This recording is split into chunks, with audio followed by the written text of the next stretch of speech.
어린 시절부터 신앙생활을 조금 열심히 하는 편이었습니다.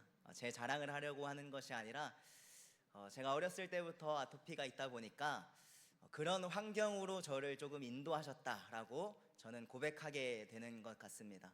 그렇게 간절하게 그리고 열심히 신앙생활을 하는 편이었는데, 그러다 보니까 어렸을 때 교회에서 하는 모든 프로그램들, 교회 학교 프로그램들 뿐만 아니라 어른들이 하는 특별 새벽 기도회 그리고 저녁 집회 이런 것들에도 빠짐없이 참여하는 그런 편이었습니다.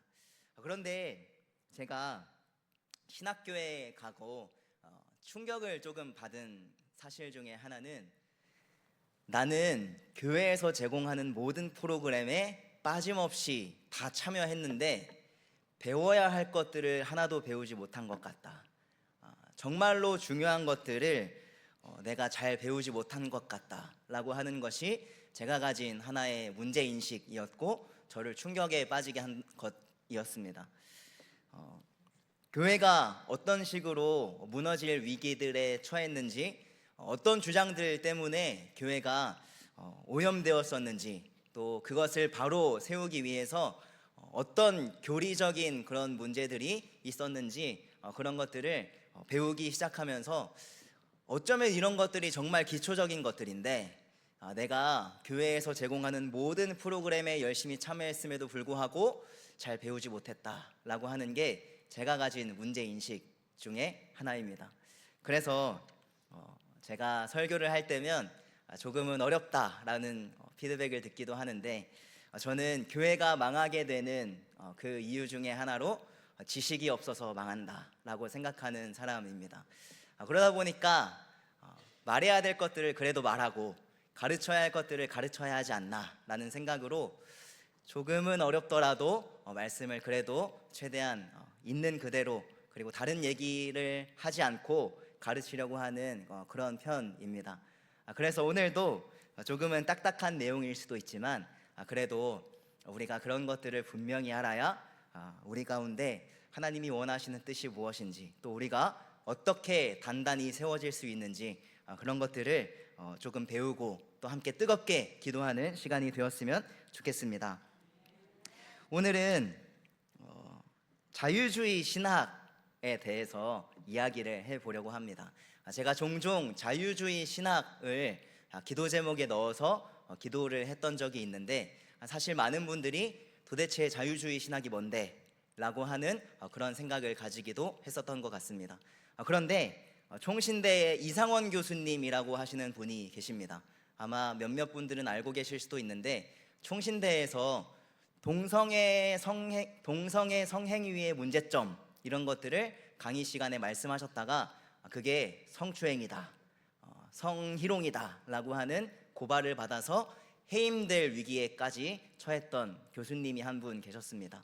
그분이 생명윤리 이런 거에도 잘 가르침을 해주시고, 또 반동성애 어떻게 우리가 그런 것들을 막아낼 것인가 이런 것들에 대해서도 잘 가르쳐 주셔서 제가 그분의 강의나 영상들을 좀 참고하는 편이고 책도 좀 읽어보는 편이었는데, 그분이 이 자유주의 신학에 대해서 잘 표현해 준 것, 그리고 굉장히 쉽게 이해할 수 있도록 설명해 준 내용이 있습니다.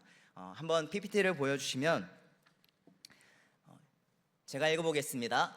자유주의 신학에서 자유라는 말은 기독교의 핵심 교리들의 내용을 자유롭게 변경한다는 것을 의미한다. 이렇게 자유가 붙어 있는 게 자유주의 신학입니다. 사실 정치나 사상사에 있어서 자유주의라고 하는 것은 저는 우리가 따라야 하고 특정 부분 우리가 배워야 할 자세라고 생각하지만, 우리가 교회에서 자유주의 신학이라고 했을 때는 교회의 가르침을 자유롭게 변경하는 것, 그것을 자유주의 신학이다 이렇게 이야기합니다. 그런데 가장 핵심이라고 할 수 있는 교회의 가르침들을 왜 자기 마음대로 바꾸느냐 했을 때 청중들의 기호에 맞추기 위해서 그것들을 바꾼다라고 이렇게 이야기하고 있습니다. 사람들이 사실 기독교의 가르침을 잘 받아들이지 못하는 것들이 있습니다.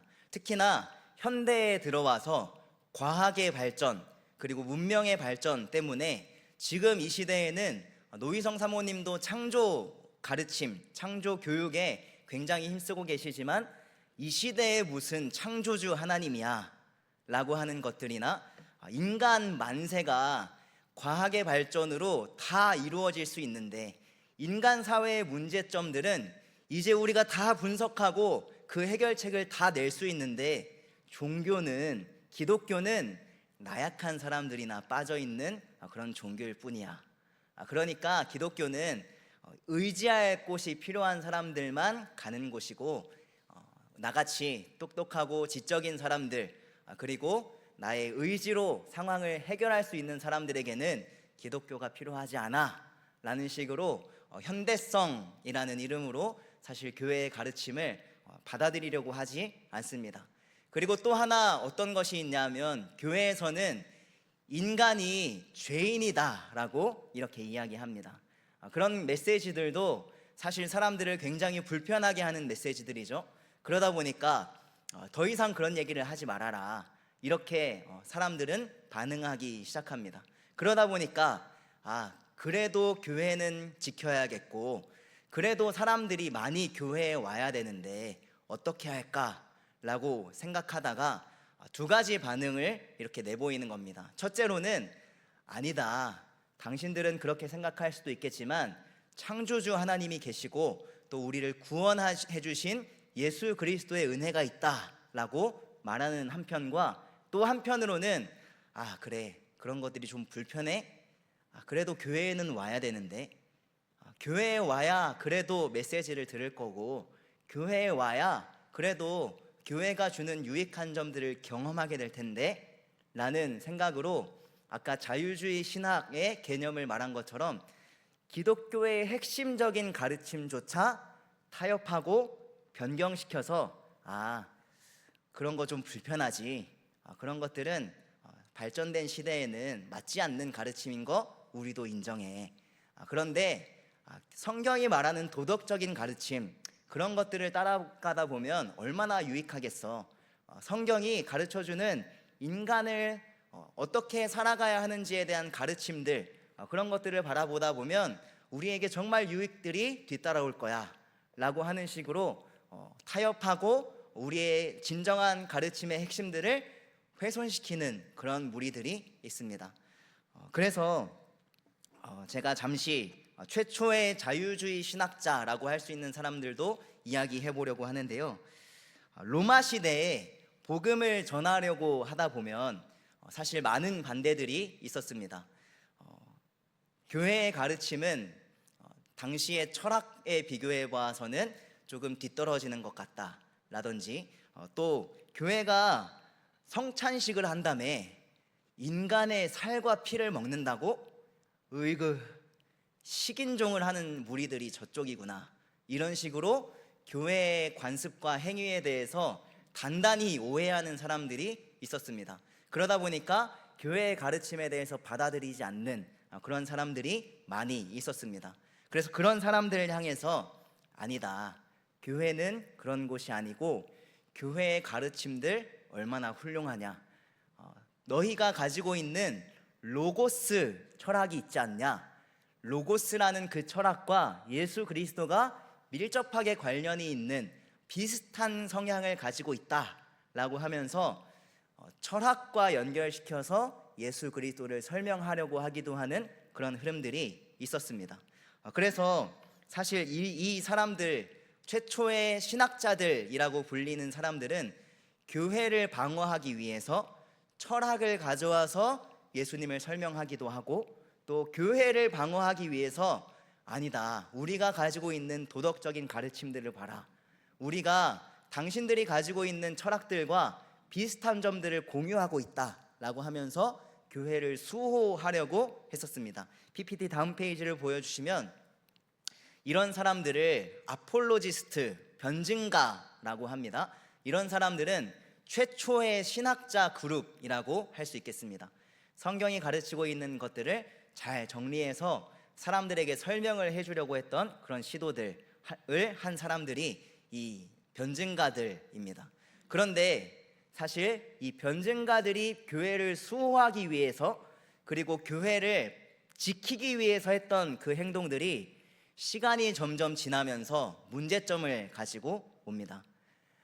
예수 그리스도의 가르침과 로고스가 조금은 유사한 점이 있을 수 있지만 로고스 철학, 그노시스 철학은 예수님의 복음의 가르침과 100% 똑같은 것이 아닙니다. 그렇기 때문에 로고스가 교회의 가르침이야, 너희가 가지고 있는 철학의 가르침이 결국 예수 그리스도가 하는 말의 핵심이야, 이렇게 이해해 버리게 되는 문제점들이 생겼습니다. 그러다 보니까 그 반대급부로 다음 페이지를 보여주시면 안티그노시스 파더스, 이렇게 반그노시스 교부들이라고 활동하는 사람들이 생겼습니다. 철학으로부터의 잘못된 점들을 다 제거하고 예수님을 설명하기 위해서 그런 개념들을 가져오긴 했지만 진정한 복음의 가르침은 그게 아니야, 이렇게 처음 들어온 그 오염된 가르침들을 해독해내기 위해 시도했던 사람들이 이 반그노시스 교부들이라고 할 수 있겠습니다. 다음 페이지를 보여주시면 우리는 흔히 교회를 무너뜨리려고 하는 그런 시도들, 그런 것들이 외부로부터의 공격이 아닐까, 외부로부터 공격이 들어오면 교회는 약해지고 무너져 내리지 않을까, 이렇게 생각을 하지만 사실 교회를 무너뜨리고 교회가 망가지게 되는 원리 중에 하나는 내부로부터 복음의 핵심을 타협하거나 교회의 가르침들을 오염시켰을 때, 그때 교회가 더 이상 교회의 역할을 하지 못하고 스스로 무너져 내리게 됩니다. 그래서 위에 띄워놓은 것처럼 사실 변증가들이 했던 그 작업들은 교회를 지키려고 하는 좋은 의도에서 했던 작업들입니다. 교회가 사람들의 공격을 받고 무너질 위기에 처해 있으니까, 아니야, 교회가 너희들이 가르치는 것과 비슷한 점을 가지고 있어, 교회가 가르치는 것들은 식인이나 이런 것들이 아니라 오히려 사회를 유익하게 하는 가르침들이야 라고 하는 좋은 의도를 가지고 있었지만, 좋은 의도와는 달리 결과는 오히려 교회를 무너뜨리게 되는, 철학으로 복음을 이해하게 되는 그런 잘못된 방향이 교회에 들어오게 됐던 것입니다. 그래서 서양의 격언 중에 하나로 지옥으로 가는 길은 좋은 의도로 포장되어 있다라고 하는 격언이 있습니다.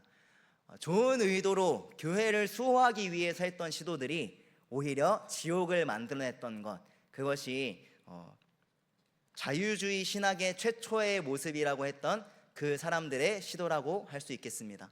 사실 이 격언이 굉장히 많은 부분에도 적용이 됩니다. 동성애를 옹호하는 사람들의 입장, 겉으로만 보면 얼마나 좋습니까? 그들이 가진 의도가 얼마나 좋아 보입니까? 사람들을 포용해야 하고 억압받고 외로워하는 사람들에게도 기회를 주고, 이런 의도 너무나 좋지만 사실은 그 동성애가 이 사회에 퍼지게 되면 지옥을 만들어내게 되는 것처럼 우리 선한 의도가 중요한 것이 아니라 결과가 어떻게 되는지, 그리고 그것에 의해서 어떤 열매가 맺히는지, 그것이 오히려 더 중요하다고 할 수 있겠습니다. 또한 공산주의는 어떻습니까? 공산주의도 굉장히 좋은 의도를 가지고 있습니다.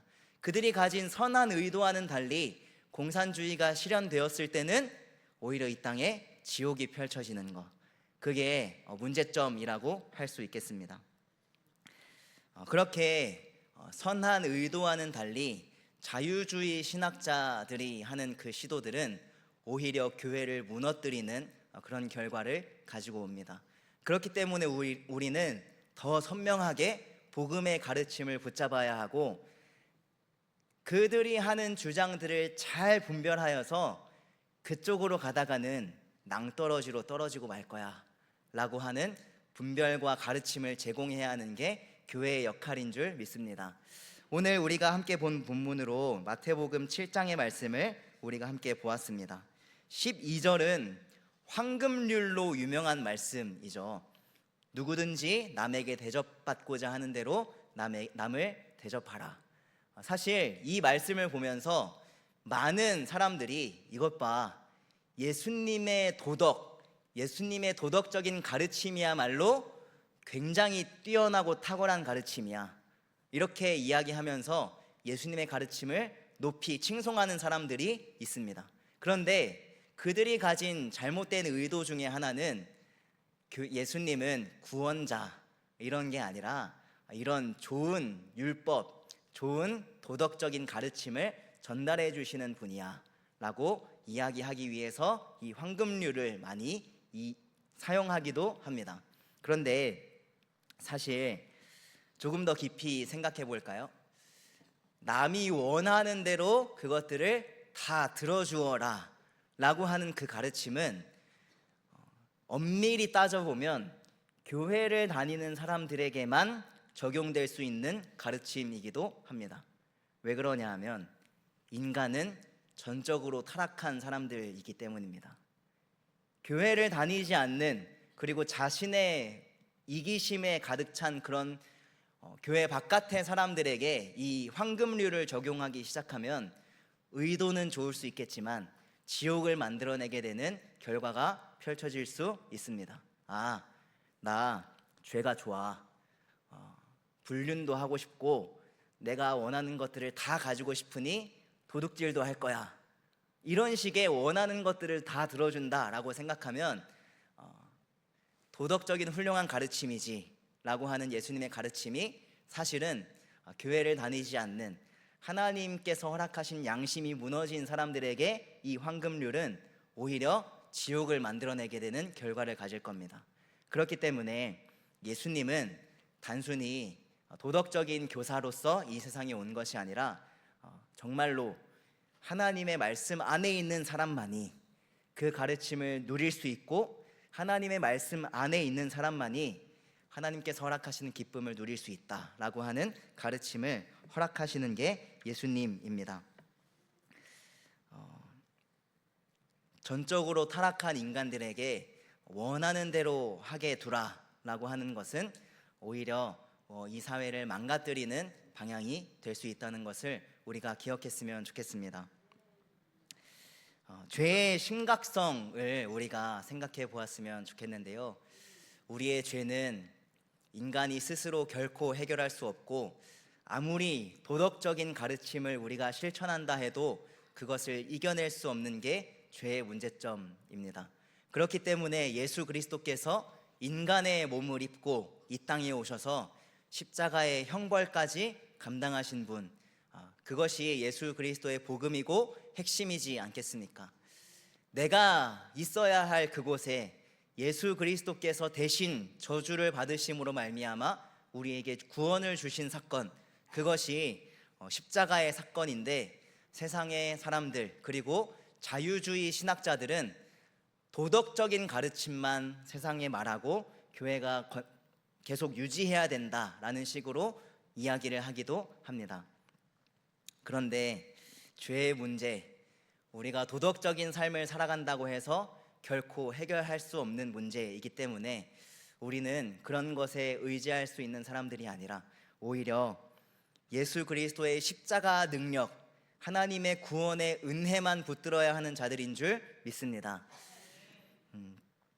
자유주의 신학자들은 그렇게 도덕을 강조하고 예수님은 하나님이 아니라 우리에게 훌륭한 가르침을 전달하기 위해 오신 분, 그런 정도로 깎아내리려고 하는 경향이 있습니다.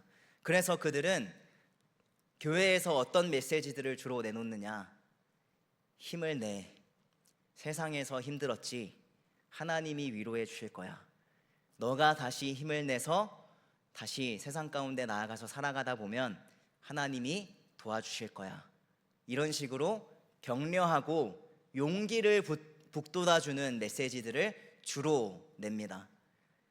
그런데 교회에서 선명하게 내야 하는 가르침은 너가 힘을 내고 용기를 내라 라고 하는 가르침이 아니라 오직 하나님만 붙잡아라, 우리의 도덕적인 삶의 실천, 그것이 결코 구원을 가져올 수 없으니 인간적인 방법으로 해결하려고 하지 말고 힘을 내서 그 방법으로 해결하려고 하는 방향이 아니라 오히려 더 무릎을 꿇고 오히려 더 하나님의 도움을 구해라 라고 하는 게 교회가 내야 할 선명한 가르침인 줄 믿습니다. 용기를 북돋아서 너가 해야지, 너가 실천해야 구원을 받지 라고 하는 가르침이 아니라 더 엎드리고 하나님의 도우심만 구해야지. 어렵고 힘들지만 하나님께서 그 능력을 가지고 계시니 우리가 주님을 붙잡다 보면 하나님은 능히 우리에게 도움을 주실 분이시야. 이렇게 말하는 것이 교회의 진정한 가르침인 줄 믿습니다. 이렇게 우리는 잠시 자유주의 신학에 대해서 말씀을 보기도 했는데, 마지막으로 마태복음 11장 16절 17절의 말씀을 같이 읽어보았으면 좋겠습니다. 함께 읽어보겠습니다. 시작. 이 세대를 무엇으로 비유할까? 비유하건대 아이들이 장터에 앉아 제 동물을 불러 이르되 우리가 너희를 향하여 피리를 불어도 너희가 춤추지 않고 우리가 슬피 울어도 너희가 가슴을 치지 아니하였다 함과 같도다. 예수님 당시에 예수님이 지적했던 문제, 우리가 피리를 불어도 아무리 구원의 메시지와 예수 그리스도가 우리의 구원자시다라는 말을 전해도 반응이 없구나 라고 하는 게 예수님이 지적했던 그 시대의 문제입니다. 그런데 저는 여기서 더 나아가서 이 시대의 문제를 피리도 불지 마, 울지 마, 애곡하지도 마 라고 하는 게 이 시대의 문제가 아닌가 이렇게 진단하고 있습니다. 교회의 가르침 불편해. 인간이 죄인이라고 창조주 하나님이 있다고 말하지 마. 그것들은 너희의 교회 안에서만 말하고 세상에서 그것을 말하려고 하지 마 라고 하는 게 이 시대의 문제라고 저는 진단하고 있습니다. 그러나 이때 예수님께서 말씀하셨던 것처럼 피리를 불어도 춤추지 않고 애곡하여도 슬피 울지 않는구나. 예수님께서 이렇게 말씀하셨는데 우리는 이 시대를 살아가면서 어떻게 더 해야 하겠습니까? 그래도 우리는 피리를 불어야 하고 그래도 우리는 마음을 찢으며 애곡하고 그리로 가면 안 된다. 하나님만이 우리의 구원이신데 그것을 붙잡아야 한다라는 메시지들을 분명히 내야 하는 자들 아니겠습니까? 그래서 이때 하나님 우리를 도우셔서 하나님만 온전히 바라보고 선명한 복음의 메시지를 전달할 수 있도록 인도하여 주십시오라고 주님 앞에 붙들고 더 엎드릴 수 있는 우리가 되기를 소망합니다. 세상과 타협하여서 오히려 교회를 무너뜨리는 것이 아니라 오히려 선명한 복음으로 교회를 바로 세우고 또 세상 가운데 분명한 역할을 하는 우리 교회가 되기를 소망합니다. 저는 동성교회가 몇 안 되는 이 자유주의 신학에 반대하는 교회라고 생각하고 있습니다. 창조론도 건강하게 가르치고 있고 정말 좋은 메시지들을 잘 내는 교회라고 믿습니다. 그래서 마지막 때에 우리 동성교회가 그 사명을 정말 충실하게 감당하는 교회가 되기를 소망합니다. 하나님은 우리를 그렇게 사용하실 겁니다. 세상이 우리를 핍박하고 말하지 마, 피리도 불지 말고 애곡하지 마 라고 이야기를 하더라도 하나님을 의지하여서 하나님, 주님께서 하라고 하신다면 아무리 주위의 사람들이 불편해도 나는 복음을 전하겠습니다. 교회의 가르침이 세상을 구원해내는 가르침인 줄 믿습니다. 그러니 저희 교회가 끝까지 이 가르침을 붙잡을 수 있는 교회가 될 수 있도록 인도하여 주시옵소서라고 우리가 이 교회를 단단히 세워가기를 소망합니다. 잠시 기도하겠습니다. 하나님 감사합니다. 연약하고 부족한 우리들이지만 그럼에도 불구하고 잘못된 가르침들이 어떻게 안으로부터 교회를 무너뜨렸는지 잠시 짧게나마 나누었습니다. 하나님, 선한 의도와는 달리 교회를 무너뜨리게 되고 선한 의도와는 달리 지옥을 가져오는 일들이 자유주의 신학과 잘못된 가르침, 교회의 핵심적인 가르침조차 타협하고 양보하는 그런 기류가 있었음을 함께 보았습니다. 하나님, 그러나 이 마지막 때에 우리가 주님께 붙들려서 선명한 복음의 가르침을 전할 수 있는 자들 될 수 있도록 인도하여 주시고, 동성교회가 마지막 때에 그 사명을 충실히 감당하는 교회가 될 수 있도록 인도하여 주시옵소서. 예수님의 이름으로 기도드립니다.